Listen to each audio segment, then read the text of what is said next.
বাকেরগঞ্জ উপজেলার কবাই ইউনিয়নের পেয়ারপুর নদীর উপর পেয়ারপুর সেতু। দীর্ঘদিন যাবৎ পেয়ারপুর সেতুর সংস্কার বন্ধ রয়েছে।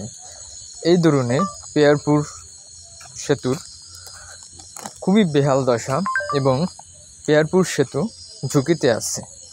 তাই স্থানীয় প্রশাসন দৃষ্টি আকর্ষণ করছি যাতে তারা পেয়ারপুর সেতুর সংস্কার খুব দ্রুত করে, না হলে লাখ লাখ টাকার এই পেয়ারপুর সেতুটি একদম নষ্ট হয়ে যাচ্ছে।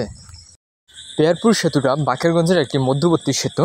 এই সেতু দ্বারা বাকেরগঞ্জের বিভিন্ন ইউনিয়ন সমূহের সাথে যোগাযোগ স্থাপন করেছে, যেমন দুর্গাবাসা, ফরিদপুর, কবাই, নলুয়া, দুদল, চরামুদ্দি, চারাদি, দাঁড়িয়াল। এই ইউনিয়নেরগুলো সরাসরি বাকেরগঞ্জে আসতে হলে এই সেতুটি পার হয়ে আসতে হয় এবং ব্যবসা বাণিজ্যের কাজে কালীশুরি, বাউফলের কালীশুরি, সেখান থেকে এই নদীটি পার হয়ে এই সেতু দ্বারা পার হয়। এখন স্থানীয় প্রশাসন তারা যদি খুব দ্রুত এই সেতুটির সংস্কার কাজ চালু করে তাইলে সেতুটা রক্ষা করা যাবে। বর্ষায় বিভিন্ন স্থানে পানি জমে সেতুর অবকাঠামো দুর্বল হয়ে যাচ্ছে।